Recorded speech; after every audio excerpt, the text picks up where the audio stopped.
Hey, what's up guys? So today I am in a 2000 Honda Accord, and I'm going to replace the radio in this guy, so I need to pull this one out.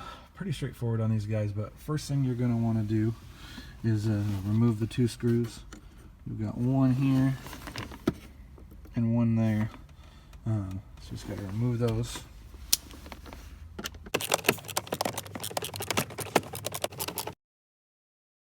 Then with those removed, there is an additional screw behind this clock assembly, and essentially there's two little clips on the bottom of it that hold it in. So you just get like a flat panel thing like this. You can use a flathead screwdriver too, but essentially you just want to kind of gently pry that up, and then you can kind of grab it and secure it. Yeah, it's just got the two tabs on the side there, and then you just need to remove these, just little normal plugs.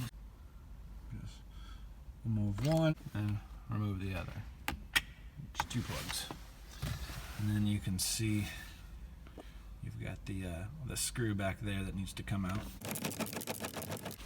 And then once you've got that out, essentially this whole panel with the vents and the heater controls all comes out. I usually just start at the bottom here and kind of pull.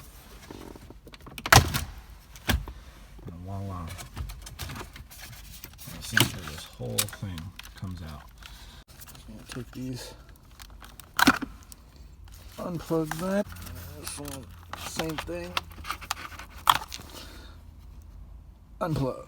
And then once you've got these unplugged, you just have 1, 2, 3, 4 Phillips screws securing the radio. So take those out.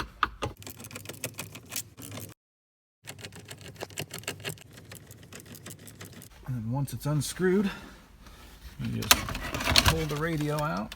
And like most radios, it just has two plugs. You got your antenna, and then you've got your power cables. Push that tab in, pop that out, and your radio's out.